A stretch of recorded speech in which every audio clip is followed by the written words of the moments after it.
If you've ever felt like a bit of a glitch in the system yourself, you're exactly where you belong. Let's see what's hiding in the deep end today. Look closely at the person you trust the most. If they've ever smiled at you while you were crying, they aren't comforting you.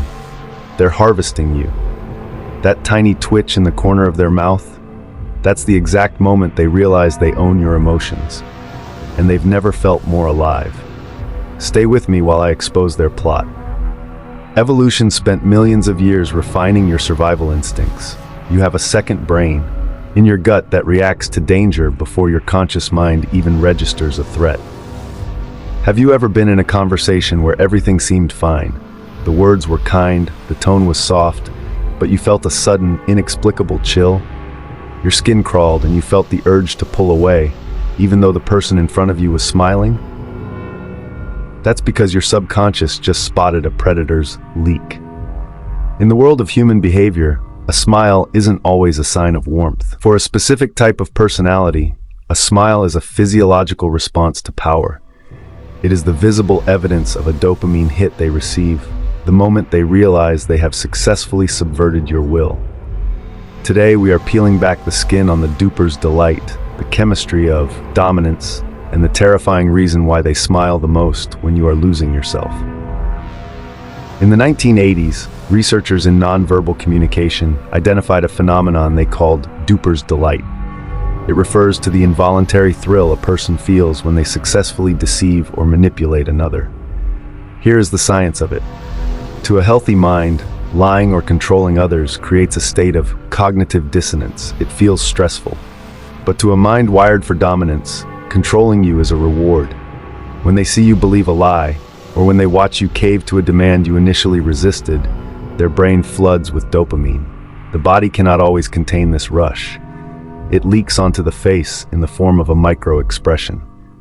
Watch for the asymmetrical hitch. A genuine smile of joy involves both sides of the mouth and the crow's feet around the eyes. But the smile of control is often one-sided.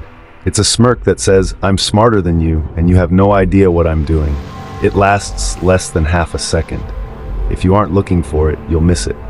But your subconscious mind sees it. That's the bad vibe you can't explain. They are celebrating their victory over your reality in real time. Why do they smile before they control you? Because a smile is the most effective tool for softening a target. Behavioral psychologists call this positive reinforcement. If a manipulator wants to steer your behavior, they won't always use threats.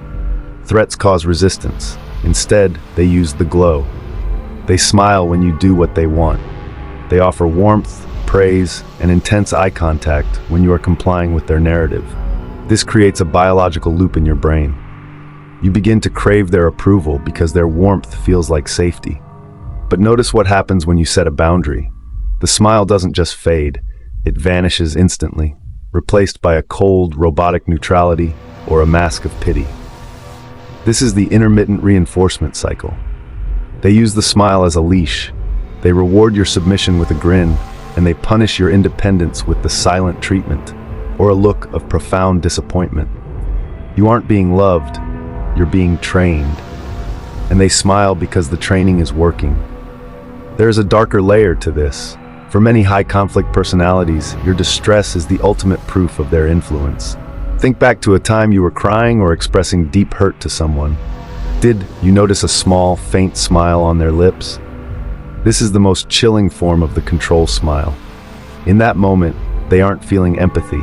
They are feeling social dominance.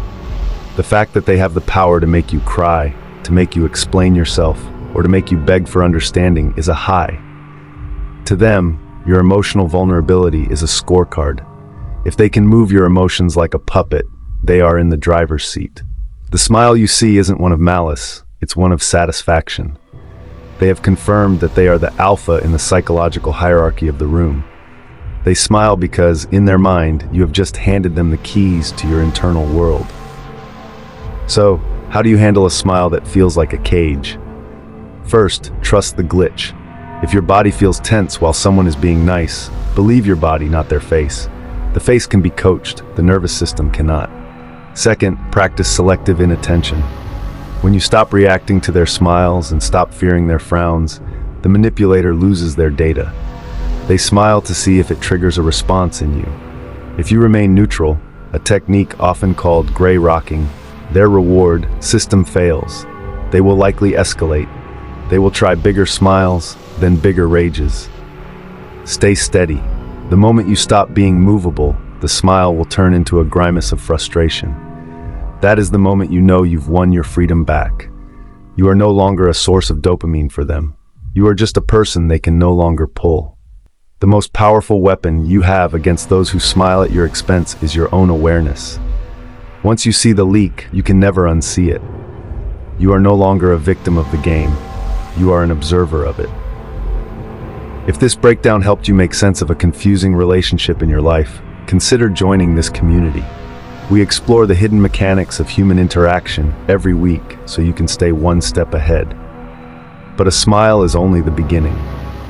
There are 3 specific phrases manipulators use to make you feel crazy for noticing these signs. If you want to know what they are and how to neutralize them, watch the video next.